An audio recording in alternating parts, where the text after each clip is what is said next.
Hi guys, welcome back to another video, and in today's video we're going to be taking a look at this iOS 5.0.1 iPhone 4S 16GB that I picked up last week in the parts collection video, and in this week's video we're going to be doing this up and restoring it back to fully functional condition. At the moment it has a dead battery, cracked back and front, so it doesn't actually power on without a different battery being connected, and you can see here this is the end result. This is completely restored with a new frame, new Apple LCD as well as back glass.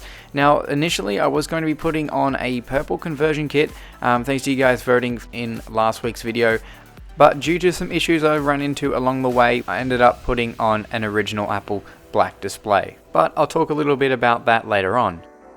So first of all, I had to tear down the current device, and you can see inside that it is extremely dusty and has been subjected to serious dust and dirt in the past. Now this was actually owned obviously by someone who worked in the construction industry, and it's evident that they never used a screen protector or case on the device, which resulted in it to be extremely beaten up and extremely scratched all around on both the back, front and sides of the device, and that's why we're going to be replacing all those in this video. So first of all, like I said, we're going to go ahead and take this apart. Now the battery inside of this iPhone does not charge and refuses to charge even if I put it into another device or connect it up to my battery charger. It does not charge, it's 100% completely dead.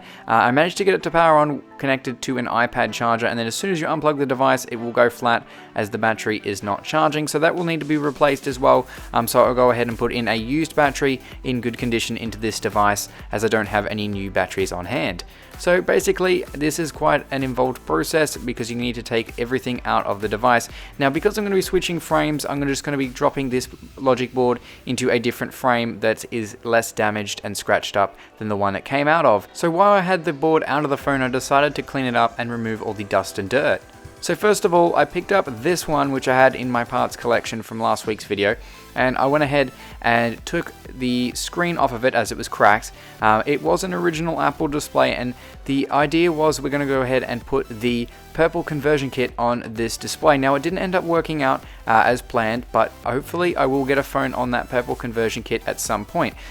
So basically it was like every other iPhone 4S display install. Everything went smoothly and I didn't rip any cables or break anything like that. So if you're thinking that I did damage the display in the process of doing this, no, I did not. In fact, I actually thought I broke the logic board while doing this at some point. Now, the display itself looks really nice and it's actually purple over the LCD, but when it's turned on you can't actually tell that, so I think that's a pretty neat feature with the display itself. So I went ahead and installed it into the phone, screwed everything in, put it all together, and then tried to turn it on, realizing that it was flat. So I went ahead and plugged it into the charger and nothing. I got absolutely nothing from the phone, so I went ahead and swapped the logic boards with one from iOS 9 on it, and you can see that it functions just fine.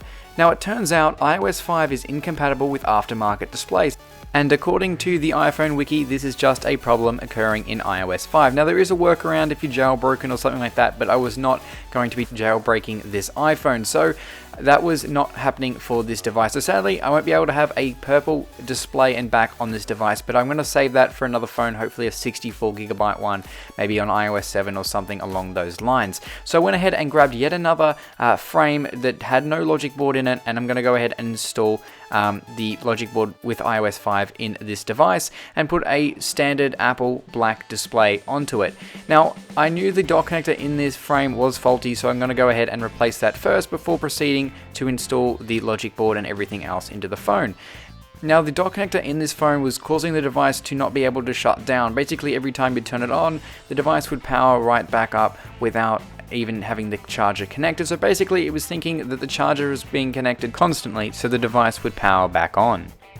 Now the display I'm going to be using on this iPhone came from last week's video yet again. It is a genuine Apple display, so it shouldn't have any compatibility issues with iOS 5 and is in really good condition with absolutely no scratches. So basically in that parts collection I got a heap of new and used parts, as well as a heap of iPhone 4s, 4Ss and iPhone 5. So if you're interested in checking that out, link will be in the description. That is last week's video.